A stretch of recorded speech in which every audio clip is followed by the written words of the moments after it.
for family who may be resistant or slow to arrive at some of these conclusions, maybe hearing these things from someone with a background like today's guest will be something to move their needle a little further into the fringe with the rest of us. And sometimes someone with a more official mouthpiece is what's needed. His name is Paul Hellyer, and he was Canada's youngest member of Parliament when he was first elected in 1949, and 8 years later became the youngest cabinet minister appointed as Minister of Defense. He's also authored a dozen books. His newest one is called The Money Mafia, and most importantly, on a planet of 7 billion people, he was the first person of cabinet rank in a G8 nation to go on the record stating that extraterrestrials and UFOs are very real. You got to give a man props for that. I'm very happy to have him here. 91 years young. Paul, my man, welcome to THC. It's a pleasure to be here.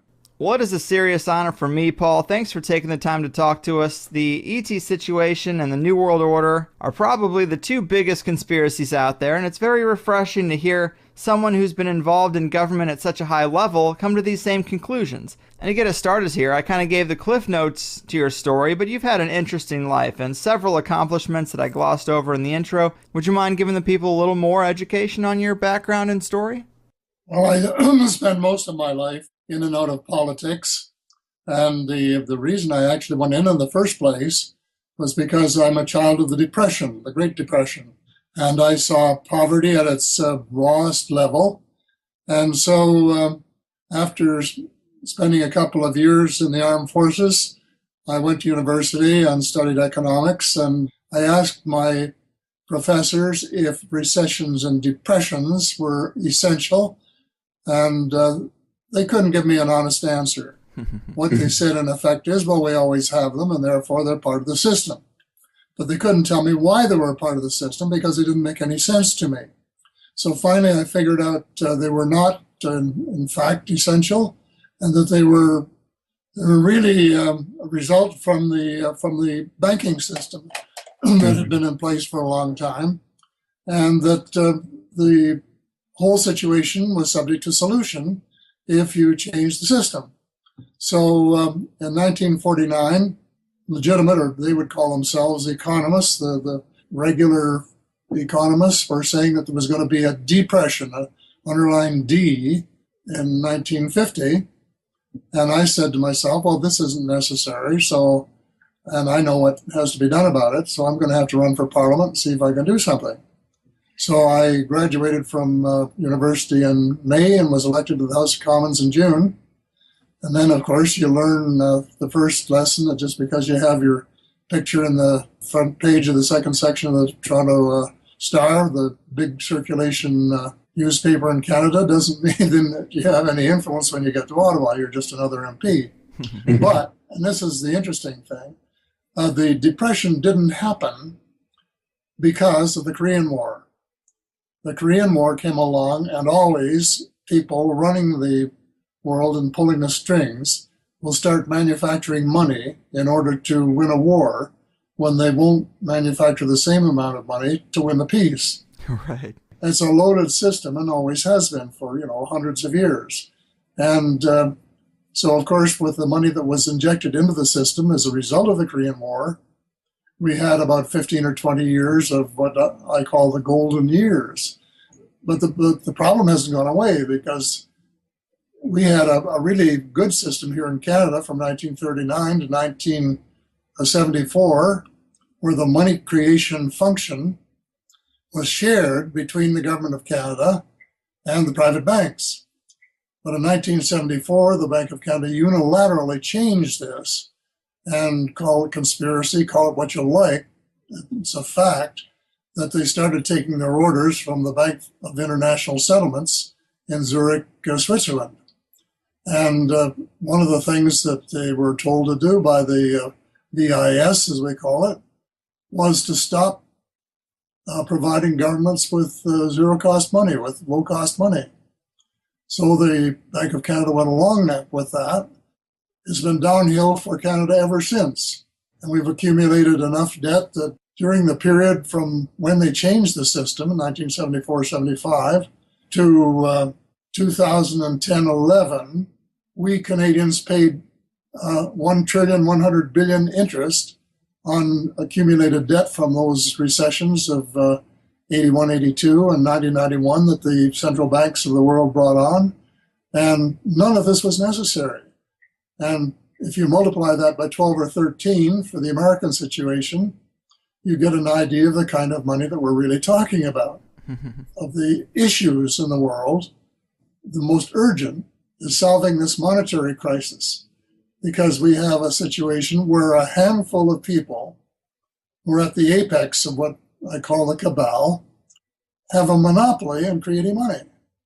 And consequently, they have the power to make or break countries and to make or break politicians. And it's just far, far too much power. But the most important thing is that they use this monopoly to create not money but credit, which has to be repaid with interest. And consequently, the whole system now is run on debt. And it's debt which has to be repaid with interest. And there's no way that can be done because nobody creates any money to pay the interest. So you have a hopeless situation. And we're now what in our, let's see, 2008, 9, 10, 11, 12, about seventh year of recession, and no way of getting out of it except through government-created money. And it's so simple that a 12-year-old, could figure it out. But here we have the greatest brains of the world ignoring the problem and saying, well, the young people of today can't have it as good as their parents or grandparents. And just this high unemployment is a natural cyclical thing, and there's nothing you can do about it. Well, that is all, BS. Right. It is just propaganda made to get people to accept a bad situation and not do anything about it. So this is the reason the book is called The Money Mafia. And the reason I use that word, we're having an investigation in Montreal about the alleged take of the Sicilian mafia there of about 2.5% off the top of all the city contracts. And it's still ongoing. Well, the banking system outdoes them so much it makes them look like pikers. The banking system takes 95% off the top.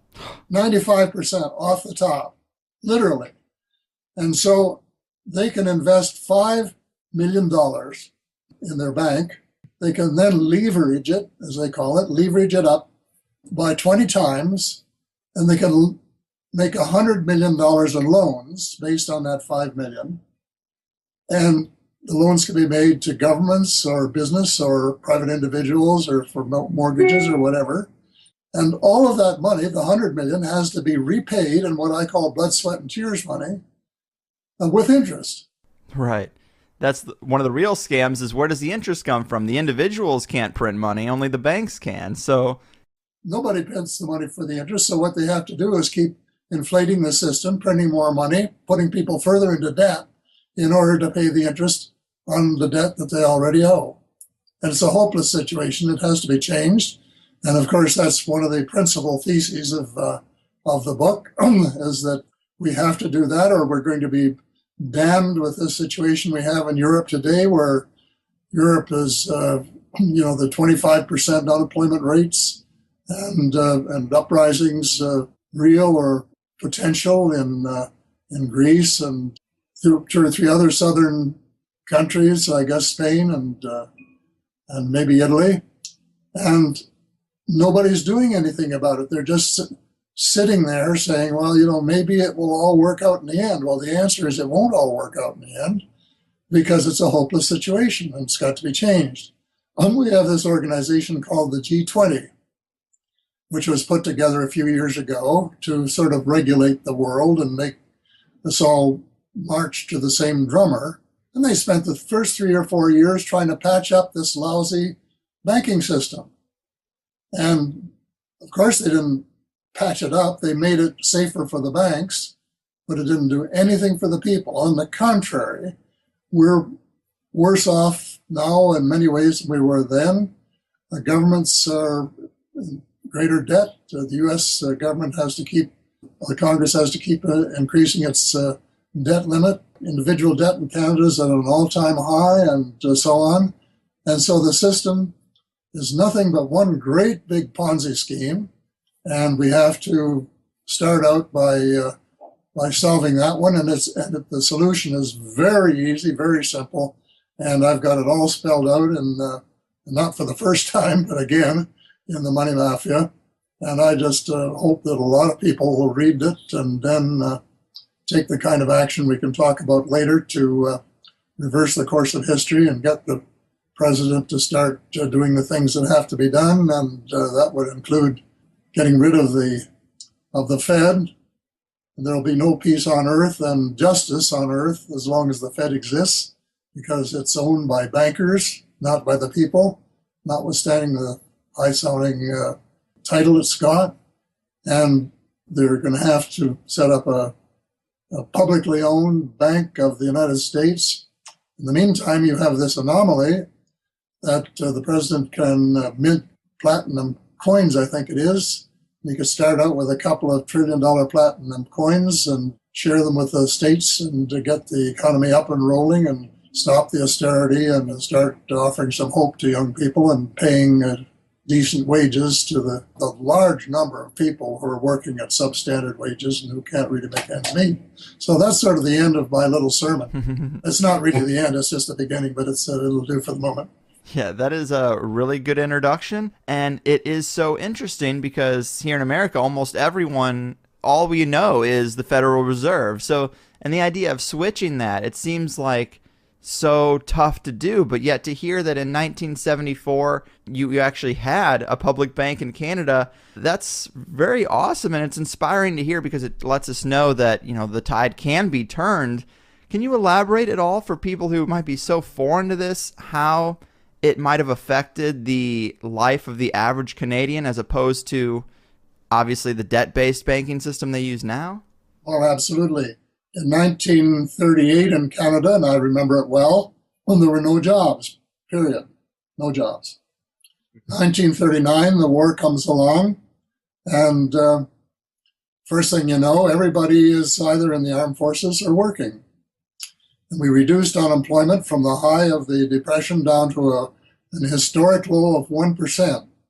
And I'm not recommending that low now because that would probably be inflationary and it's not necessary. And you have people changing jobs and so on. But I would say half what unemployment rates are worldwide, and more than that in Europe and so on, where they have 25% unemployment rates. But we achieved this great low, and you might say, well, where did the Canadian government get the money to do this? And the answer is the Bank of Canada printed it, printed. And the government would hand the Bank of Canada a bond, and the Bank of Canada would print the value of the bond, put the money in the government's bank account, and that was then spent into circulation to pay the members of the armed forces. I well remember when I was first inducted, being paid in cash, lining up for the sergeant major to roll off a few dollar bills that we got at the end of the week. And there was much more of a cash economy at that time than there is now. Well, that money that was spent by the government to pay the soldiers and to build factories, to manufacture munitions, and to do all the things that were necessary. And in the course of the war, Canada became a principal player. We had, I think it was the fourth largest Navy in the world, whereas before we had nothing. And we had the Commonwealth Air Training Plan here. We were training pilots for Britain and other Commonwealth countries and for Norway, and making a tremendous contribution. And the money went into the private banks that the government spent for this, where it became what economists called high-powered money. Well, then the private banks used that high-powered money to leverage it up, and at that time they were allowed to lend 12 and a half times their cash reserves, and so they could help finance building factories and so on. And we had a system where this, obviously, money creation was shared between the government of Canada and the private banks. And that got us out of the Depression, helped finance the war, and then after the war, helped finance the great post-war times, and the infrastructure, including the Trans-Canada Highway, the Great St. Lawrence Seaway, which we share with the United States, and the new terminal buildings at our airports, and also to help pay for the foundation of our social security system, which was considered one of the best in the world. When all of a sudden, the money mafia somehow gets through to the governor of the Bank of Canada and got him to adopt what they called monetarism. That's the ideas of Milton Friedman and his colleagues at the University of Chicago, and start treating inflation by monetary means alone, which was a dreadful mistake and was responsible for a lot of the debt that has been accumulated in the world since. And then to stop creating any money, low-cost, zero-cost money for governments, which they had been doing during the war. As I said, it's been downhill ever since, and the United States has accumulated this huge debt, which was all money created out of thin air. I mean, this myth of what money is something that people don't understand. They don't understand that there's no real money there. It's just bank accounts. And these bank accounts were created by the private banks. And we call it money because we allow people to pay their debts with bank checks rather than insisting on having cash, which of course is far more cumbersome, and we wouldn't want to go back to that. But it worked so well that in 1974-75, we had practically no debt in Canada. And it was only when they changed the system and in effect adopted the one that you have that we started going deeply into debt and resulted in having to pay all of this interest, and we're still paying it. And too much of our tax money is being siphoned off for that, which is the reason that we don't have enough to fix water mains that are 100 years old and need to be replaced, and replace bridges and build new rapid transit systems, which are just desperately needed in a city like Toronto, which is where I live.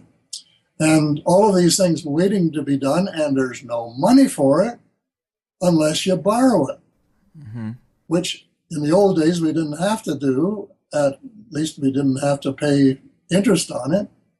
But now we have to pay interest simply because a few of the top bankers of the world are pulling the strings and setting the rules. And the G20 has gone along and sort of said, yes, you guys know what you're doing. At least that's the implication. And we'll follow your rules and let you lend 20 times your capital, which is a ripoff of the worst possible order. It's grand larceny. I mean, there's an old saying: if you have a gun, you can rob a bank. If you have a bank, you can rob all the people. Yeah, I like that. And it can be quite the revelation for someone when they first learn about the major scams of fractional reserve banking and how many of our problems would start to self-correct if we would just stop honoring the agreements with these bankers that a lot of times they've slid in under the radar to begin with. But, you also referenced the cabal as the string pullers running the show. Of course, the banking cartels are a part of that, but what other sectors and groups do you consider powerful enough to be lumped in to make up the cabal as you see it? Yes, it's sort of an amorphous group. It is. And it's a bit hard to define because it's been changing over the years. But the way I see it, the international banking cartel is at the top. They're the apex. They manufacture the money, and so as a result, they have the most control. Mm-hmm. Next to them would be the oil cartel. And they're the ones that keep us burning oil in our cars and planes and ships and so on, when we should be using exotic energies that have been developed, but are kept secret deliberately by the cabal because they don't care about the future of the world. They just care about making money from cashing in their oil chips. And then the next thing on the rung would be the CEOs of the big multinational corporations around the world. And they have so much power now, it's just incredible. And these new trade agreements, like the Trans-Pacific Partnership, which incidentally is misnamed. It's not a partnership, it's a power grab. And in Canada, the Canada-European trade agreement that's proposed and been signed and just waiting to be ratified, is in effect, in my opinion, a power grab, which is high treason because it involves the banking system.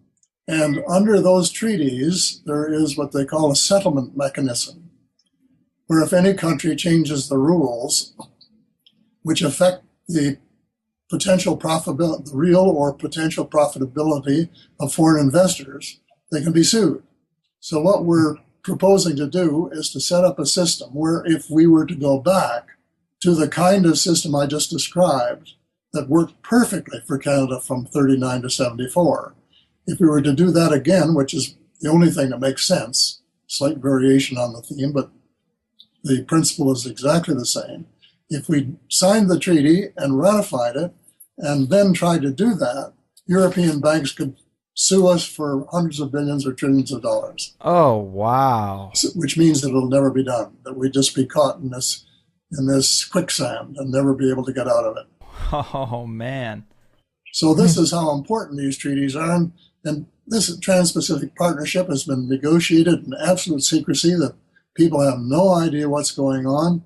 And some of the ramifications are really, well, I was going to say deadly, and I guess that's a good word for it.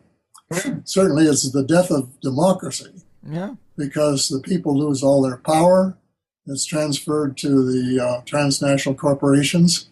And also some of the things that they would be required to make available, some of Monsanto's magic formulas for ending any choice whatsoever in foods and using seeds that aren't manufactured in general and genetically modified by them. All of these things being forced down the throats of countries all over the world under the guise of trade agreements. And it's just a terrible, terrible tragedy. And so if the president could do one additional thing in the next few months of his term before he comes to the end of it, it would be to kill the Trans-Pacific Partnership before it gets off the ground. He has fast track now. He could. What I'm suggesting is that it be fast tracked into oblivion and get rid of it and restore a little democracy to the world system. Yeah, that would be a great idea. It would help so many people. But do you think Obama means well, or do you think that he wouldn't be in the position that he was in if he wasn't already shaking hands and making deals with this cabal? Well, I think it's a very subtle thing. I think he started out by thinking he was going to be a reformer, and that was before he found out the power of the cabal to really run things. And he's become a victim of it. Actually, just before he was sworn in as president, as a matter of fact, I saw a picture of his economic advisors, and they were the same old gang who had been there when the Bush recession came along. Right. And so they just revolving doors between the banks and the Treasury Department and the two political parties and the International Monetary Fund and the World Bank. They just go round and round. This it's all part of the cabal, and it's all part of the monetary cartel. And these guys, it didn't matter to them very much who won, because they just go from party to party and get their big salaries and comfy pensions, regardless of who's on base. Now, what I'm really suggesting is that somehow, if President Obama, love him or hate him, could be persuaded that he could make a name for himself, a real legacy for himself, by, in concert with a few people from each party, a few good people from each party, of reversing nearly all of the policies adopted in the last 50 years. Now, that's a big, big deal. Yeah. But it has to start, because if it's ever going to finish, it has to be started. There's got to be a first move.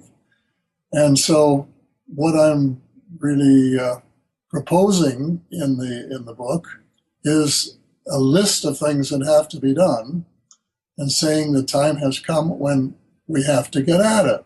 And now, because we're playing with fire, I didn't even finish with the cabal.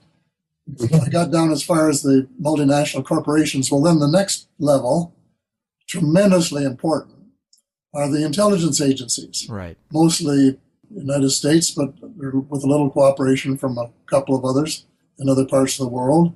But the CIA is involved, and the FBI. The CIA is sort of kingpin major domo and starting wars for the benefit of the military-industrial complex. And then the FBI is into its ears, I guess, now, and the NSA keeping track of everybody in the world.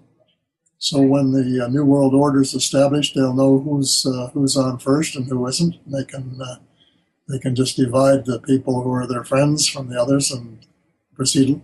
Then the final analysis, the final thing, of course, is a huge slice of the U.S. military, and this is the cabal. It's a huge, very powerful organization, and the sort of the only hope is numbers. And I point out to my friends, the banking cartel has the money, but the people have the numbers if they would just get together and use them in a nonpartisan way to say enough is enough already.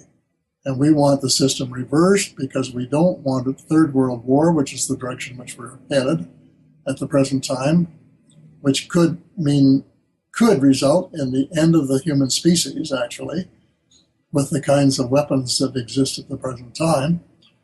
We want the opposite. We want a world where there's justice and where every child, every color and religion has enough food to eat and clean water to drink and a shirt on his or her back, a little basic education, a little basic health care, so that they can determine their potential and how they can contribute to a better world. Mm-hmm. That's the kind of world we want. It's one of peace and cooperation, not the same old business of who can build a bigger empire and who's going to take control of us and tell us what to do and treat us as slave labor to make things comfy for them. Yeah, it seems so simple. Everybody wants the same thing, but nobody seems to be able to get it because of this cabal. And I also mentioned in the introduction for you that you were the first person of cabinet rank in the G8 nation to go on record stating that extraterrestrials and UFOs are very real, and that is super refreshing. I got to thank you for that. And we're talking about the New World Order, but the extraterrestrial presence is another facet of this, and it's, some people might think it's a completely separate topic, but there's quite a bit of overlap, wouldn't you say, between the extraterrestrial cover-up and what the New World Order is doing? Very much so, yes, very much so. And as you know, I was one of the people who spoke at the Citizens Disclosure hearing in Washington, May 2013. And the level of naivety is just incredible. And this, how the cabal could manage to keep the secret of what's going on to the extent that they have for so long is just absolutely amazing. The real problem is that we don't have a free press. We have a controlled press. Right. And consequently, because if there was a free press, some of these things would be out in the open in a matter of weeks or months. All they need is a couple of good investigative reporters to find out, not the whole scene, of course, but enough of it to raise the public ire and demand for disclosure of what has gone on in the last 68 years and what is still going on and what is planned. What's next on the schedule? So the interlocking is very difficult to talk about when they keep the whole thing secret. Right. But let's go back a little bit. The Germans in the 1930s were working with a species of extraterrestrials. And it's just, I guess, our good fortune that they didn't get the technology totally developed that was under discussion and development at the time before we did. But they were experimenting with flying saucers and other things. And so after the war, The United States military brought quite a few hundreds of Nazi scientists to the United States under what they called Operation Paperclip. And this is, you can Google this and find out about it. So it's this much is not secret, except nobody talks about it. Harry Truman said that they couldn't bring anybody who had had Nazi ties in any way, that had a Nazi background. But knowing the military, they didn't pay any attention to the commander-in-chief, and so they did it anyway. And they had some pretty high-ranking Nazis brought into the country, and they changed their names, naturally, and they changed their documents, gave them false identities, and so they could then put them into important positions in the civil and military governments of the United States, sides of the United States. And they were working with this one species, and it seems that the relationship either continued throughout or was reestablished after the crashes at Roswell in 1947, and that they have been working with one or more species ever since, including the one that the Germans have been working with during the 1930s. And allegedly, there were agreements made. There were, whether you would call them contracts or treaties or just what you would call them, but agreements made as to what these foreign entities could do in exchange for technology.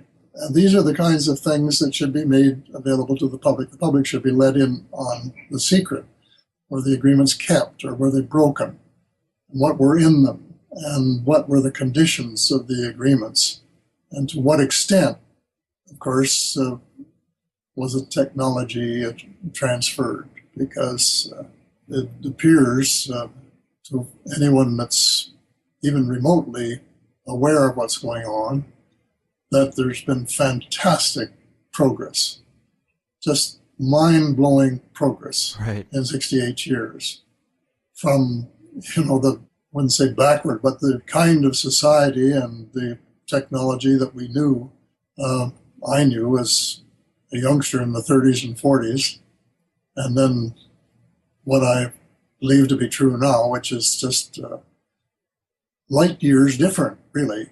And I mean light years as far as technological progress is concerned, because the aliens, as we call them, I think the official designation of the U.S. government was EBs, extraterrestrial biological entities, were, as they admitted, light years ahead as far as technology is concerned. And we have adopted quite a bit of this into our daily living. But it's the military side, I think, that, well, it would be interesting to know all of the things that were partially developed and developed more as a result of their technology, or the new things. And there were quite a few. Colonel Philip Corso, in his book, has a list there of things that he was involved in that, are really very interesting and play an important part in our lives today. I have a little lead pen light, for example, that I carry around in my pocket. Most useful. I can add up the bills when I'm out for dinner, make sure that I don't get cheated or cheat, either way. And my late wife used to complain until I found that I had been undercharged by a bottle of wine one night, which I insisted on paying for, and then she thought it was all right after that. And there are a lot of things that were introduced into our society as a result of this technology, and that is one of the principal reasons, I would say, that we have made such absolutely incredible progress right across the board, both what we know and what we don't know in the last 5 or 6 decades. But I guess coming back to the subject, where do the relations stand at the present time? Who is the cabal working with? And is the cabal engaged in any way in undertaking projects on behalf of one or more of the species? And if so, what is the aim of the game? These are the things that we have to know, and we have to know right away. Right. I'm kind of curious, we hear about multiple different races of ET. We hear about multiple factions, and the one we hear about the most is, and I guess it's just because of the little evidence we have, it seems to be the case can be made that, yes, the Germans were working with ETs before World War II. Maybe now the U.S. military-industrial complex is working with a similar race with a similar agenda, but do we hear about other major governments like Russia or China working with their own ET races? We don't hear about it. We speculate about it. I guess some researchers have thought that, but it seems like such a big secret to keep. Absolutely. And everybody's got to come clean. But the United States, I think, has been the principal reason that there has been secrecy in this area. Certainly, they have influenced most Western countries to maintain silence. Although I heard recently that when Winston Churchill became aware that he insisted on a 50-year ban of secrecy, but that 50 years is up now, so there's no reason why that would still apply. And it seems to me that they've all got to come clean. What we're really talking about is a world paradigm shift. We're so used to having one empire after another. And, whether it was the Greek Empire, the Roman Empire, or the British Empire, or an American empire, empires are out of date. Right. You can't impose that kind of power over other people on a wide scale anymore without getting into the kind of military conflict that threatens the future of the human species. And so at long last, we're face to face with the fact that we have to change our whole method of doing things, our whole modus operandi, and start collaborating and cooperating for a better world rather than trying to dominate, because domination is ultimately going to lead to conflict, which could lead to anything, including annihilation. And it's just about that simple. And since you were in the Canadian cabinet, I'm curious just how much briefing you think a new president or prime minister gets about the alien presidents, or has this ET partnership now gone dark beyond the level of the presidency? I think the answer is they got very, very little.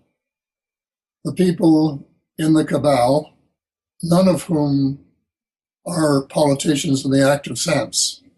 They're politicians in the true sense of making things happen and so on, but they're not elected. They're not accountable. And consequently, they don't trust politicians to keep their mouths shut. Right. And so that's one of the reasons, I guess, that so little information is passed on to even the commander-in-chief.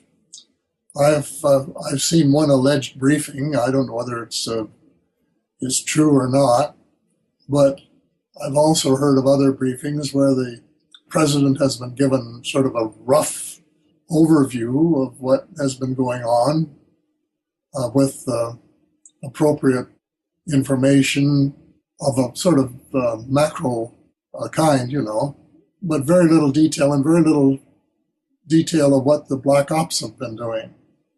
We have a Canadian who is an expert in this, Grant Cameron from I think it's Calgary, and he's written a book on what presidents knew. And it makes quite a difference, I guess, between whether you're a Republican president or a Democratic president, how much information you're given. But George Bush Sr., I guess, because of his association with the CIA, would have been the most knowledgeable. Most of them just given a sort of peremptory idea of what's going on. And as far as Canada's concerned, I don't know if the Prime Minister would be given any information at all or not. Huh. It's hard to say. If so, it would be very sparse. And I know from my own experience as head of the Department of National Defense for 6 years, that I got sighting reports, but no meat. No one ever said, well, we've direct contact with 2 species or something like this, which I now know is probably the case. But that information was never handed on to me as a politician. And it's partly because we don't have enough information to know what questions we should be asking. So I have some sympathy for the politicians, but at the same time, there is so much information in the public domain. All of the information in my book, about 95% of which would be news to the average reader, is in the public domain. It's not from secret documents. It's all out there. It just needs somebody to go and do a little digging. And that, of course, is the reason that we're so concerned about the controlled press, because they're the ones that should be doing the digging on behalf of the people, and instead they're doing the covering up on behalf of the cartel that controls them. Well said, man. I totally agree. They're all about nonsense tabloid news and avoiding any real truth-seeking now in the mainstream media. And as far as disclosure is concerned, for so long, the UFO community would answer the question of why there's such a cover-up by saying that the governments of the world didn't want to cause a panic. And I always thought that was a phoned-in answer that didn't really make a lot of sense, because with all the death and destruction the cabal creates, I doubt they really care about the mental state of their citizens. I think it's more about knowledge is power, and there's no reason to empower people with things they aren't rioting over, which gets into the exotic energies that you mentioned earlier and also wrote quite a bit about, these empowering free energy devices. Some researchers claim we already have them, but it's tough to know if they're just guessing or being hopeful. And this is one of the reasons I have a guest like yourself on who can be taken a little more seriously than some of the heavy speculators. And I know you're going to give it to us straight, so I got to know, man, have you had information in this realm disclosed to you in a more reliable way? Can you confirm for us in any way that these exotic free energy technologies could really be rolled out? Do we know for sure they're being suppressed? That's a difficult question to answer. I have talked to quite a few people who have personal information, developments that have been trashed by someone, whether it's the FBI or by whom I don't know, who claim that they have seen workable models, that they have known people who are ready to go into production, and the next thing you know, they've committed suicide or their lab has been wrecked. And there's no doubt about, as far as the existence of free energy, as far as I'm concerned. And there's one example in the literature of the ET phenomena, and that is goes back to the alleged exchange of U.S. astronauts, going back to President Kennedy's day, and the trip to Serpo. And allegedly, I think it was 12 or 13 U.S. astronauts, 12 perhaps, went on an exchange visit. There was why, I don't know, just one ET kept here. And the reports, which are now available on the internet, and one has to judge their authenticity, but I think most of us have come to the conclusion that they are authentic. One of the early reports was that when they got there, they had little boxes, little square boxes of energy, and all they had to do was just plug into them. And this was, years ago. And this corresponds with what has been written elsewhere. Dr. Michael Wolff, who had a very, very high classification in the U.S., in a radio interview years ago, I don't know, about 15 years ago, something like that, said that the United States, allegedly with the assistance or cooperation of the ETs, had developed both cold fusion and zero-point energy, which is just what I was talking about a minute ago. And that this was, this was back in the 60s, I think, something like that, a long time ago. But it is being withheld because it does various things. First of all, it gives people independence. If you had one of these little boxes in your basement providing all the power for your house, you don't have to worry about ice storms and power lines going down. And you don't have to worry about paying a hydro bill electricity bill every month or whatever it is.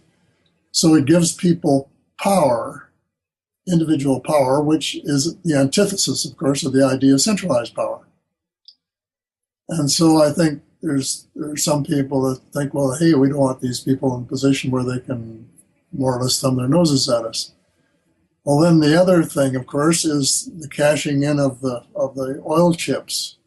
I'm personally positive that there are many secret patents on these subjects, and that all of the technology exists to save the world from overheating.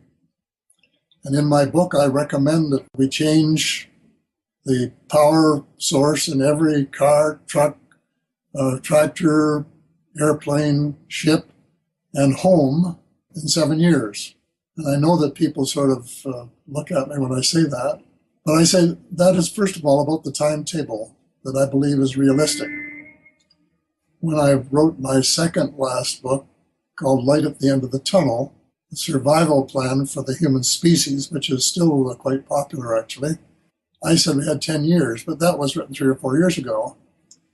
And now I'm saying we have 7 years to ensure that the planet doesn't overheat. It is possible to do it. And the way would be exactly the opposite of what we did in World War II, which I remember very well. We took all of the automobile factories and the stove factories and refrigerator factories and converted them all to munitions. And by doing that massive effort, we produced the armaments and so on that were necessary to win the war. Well, now we should do just the opposite. If we're going to go to the kind of world we must go to, we don't need the armaments, but we need the clean energy. And so one of the recommendations I'm making is that the president use a presidential order to put the clean energy patents in the public domain. And incidentally, I think it's something that if there are any royalties at all, that they should be very, very small so that they can be used by people all over the world. It would be a tremendous opportunity. First of all, it would create billions of jobs, and it would revolutionize the distribution of income to a considerable extent. It would make it easier for people who are on the out now to have a fair, decent chance at things. So it could be done if we just said, okay, the world is going to change, and for the next 7 years, we're going to convert all these plants, or most of them anyway, to providing clean energy boxes that fit neatly into your house or your car or your truck or tractor or ship or whatever. And the opposition is largely from the cabal, both from the oil cartel, which has been spending hundreds of millions of dollars in disinformation. I make quite a few of these broadcasts in the States. And usually I get a few letters saying, Hellyer, agreed with everything you said except this business of global warming. And that's just a ruse. Well, it's not, because the science is absolutely clear. The temperatures are going up. And either we're going to stop it or we're going to allow it to continue for another 20 or 30 or 40 years until it's too late. And then we really have got a problem, because if we think these crazy weather patterns that we're seeing today are the end, I guess you can say that they're just the beginning, and that we don't know what would happen, and it would have a disruption worldwide, which would mean mass migrations and all sorts of problems that we had best avoid.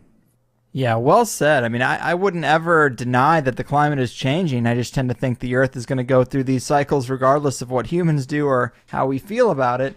But we should minimize the impact we have regardless and do things as cleanly as we can for everybody's sake. There's no reason not to. And it would be great if people rose up and demanded it. But first, we got to convince people that these technologies even exist. It's a bit funny because throughout your lifetime, you've gone from dialing a crank on the wall to modern smartphones with GPS and internet in your pocket, from black and white tube TVs to amazing HD flat screens, and again, a smartphone with that screen in your pocket. But we have not seen the same advances in energy at all. We're still using oil and coal and AA batteries, and it seems to fit the agenda to me, because if the cabal wants to keep us in debt and under control, it's done through resources and energy, obviously. And your electric bill is something you can never really pay off. There's always going to be more due next month. Your batteries will always die, the light bulb will always burn out, and it's always going to get more expensive. But I wanted to hop back a bit because you mentioned Project Serpo, which is a really wild saga, and then of course everyone knows about Roswell, but then you have the story in the book about a fleet of 50 UFOs in formation that flew from Russia across Europe, and that's one that I don't hear talked about very often. It had some interesting details. Can you tell the people about that? What happened there? No, this is, it's not talked about very often, but in the 1960s, there were 50 UFOs that came south across Europe from the direction of Russia. And the commander-in-chief of the Allied forces in Europe, SACEUR we call him, Supreme Allied Commander Europe, was so concerned, I think they were almost ready to press the panic button, when all of a sudden, without warning, the 50 turned around in formation and flew back towards the North Pole. So they knew, and I'm sure you can imagine the relief, can't you? If you were just sitting there in charge of the atomic response and all that sort of thing, when you realized that it was not an attack from Russia, and that you could relax and get on with some other things. Well, the other things included launching a study, which they did. I think it took 3 years to complete, and it showed or proved conclusively that there had been at least 4 species visiting Earth for thousands of years. And this is sort of a foundation, I think, for people to comprehend, because there are references in the Bible, for example, which once you understand UFOs and flying machines and all of this sort of thing, and possibility of extraterrestrial visitors, make a lot more sense to you than they do before you understand those things. Wow, yeah, the fact that 4 different types of non-human entities have been interacting with humans for thousands of years, I mean, that's a bombshell. And who knows where they're really from or how comfortable they are here on Earth, but I love that story you told, and I find it interesting that they broke towards the North Pole, because we have on all types of guests and explore a lot of strange ideas, but there's a lot of people thinking that these beings might have pretty serious footholds at the North and South Pole because we go there so little, maybe just because of the harsh environment, or maybe a little more by design. Some researchers have even talked about massive holes at the poles where they might even be coming from somewhere inside the Earth. Far out stuff, but those areas are of huge interest to me. Has anything else like this regarding either of the North or South Poles come up in your investigations at all? Nothing on the North Pole. In my book, I refer to a German base that was built on the Antarctic. This was years ago during World War II, probably built before World War II started. And there were ships operating from there. And one of the questions I ask is, does that still exist? Is it still there? And if so, who's in charge? And bring us up to date. Yeah, it would be amazing to get that information.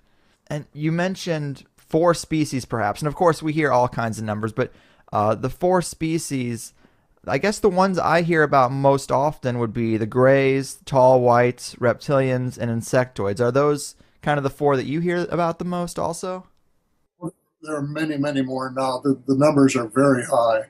They kept going up and up. I remember having dinner with Edgar Mitchell, the Apollo astronaut, who came to our place when he was in Toronto making an address, and he wanted to meet me, so we had dinner at our place, and it was rather a fun evening.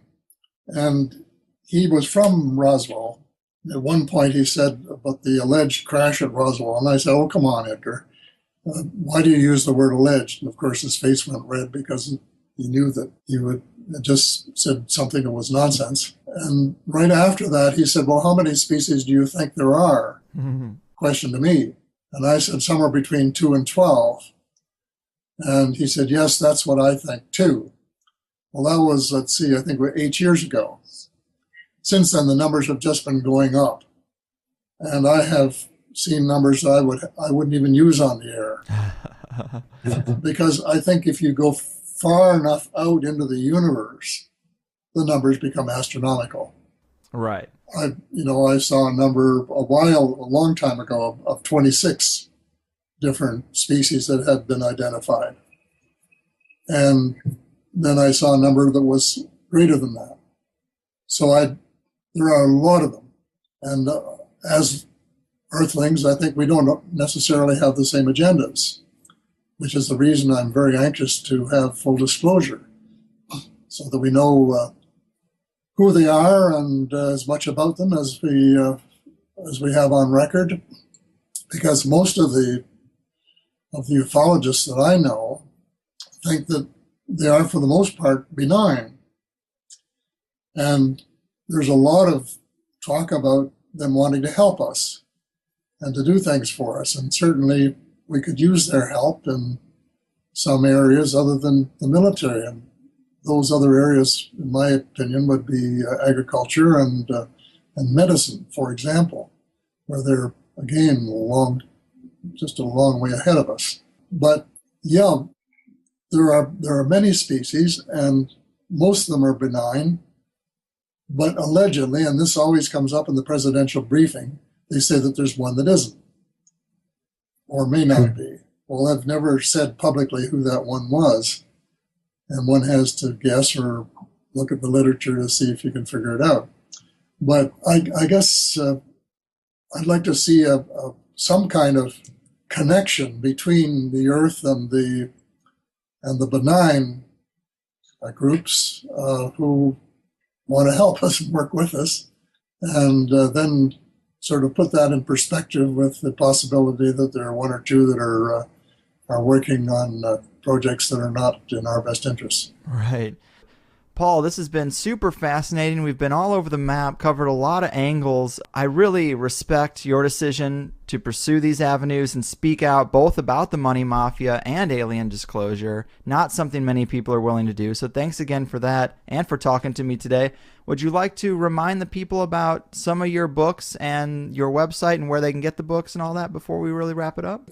Okay, thank you. The two last books are first the Light at the End of the Tunnel, a survival plan for the human species.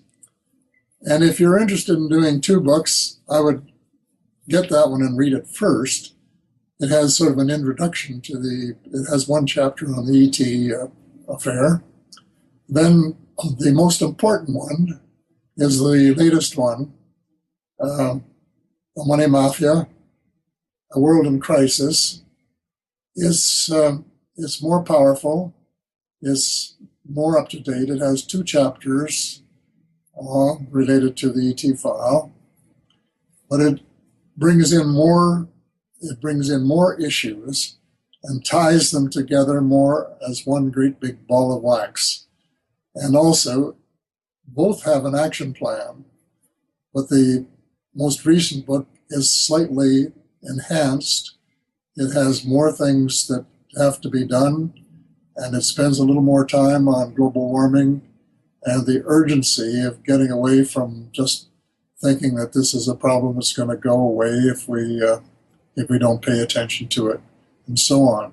The books are available, I presume, through most bookstores. Certainly they're available from Amazon. My website is paulhedderweb.com, but there are other places, and probably some less expensive than that, because of the postage problems that apply to us ordinary mortals. So I urge people, I really hope, and I'm going to promote I'm hoping a lot of people look at the money mafia, and then start writing to the president and to their senator and to their congressperson and saying, we want action and we want it now. And here's a list of things, and it's a long list. Well, it's a short list, really, but a list that includes getting rid of the Fed, abolishing the Bank for International Settlements, abolishing the International Monetary Fund, and so on. So it's quite a comprehensive approach to reform, but there are things that if we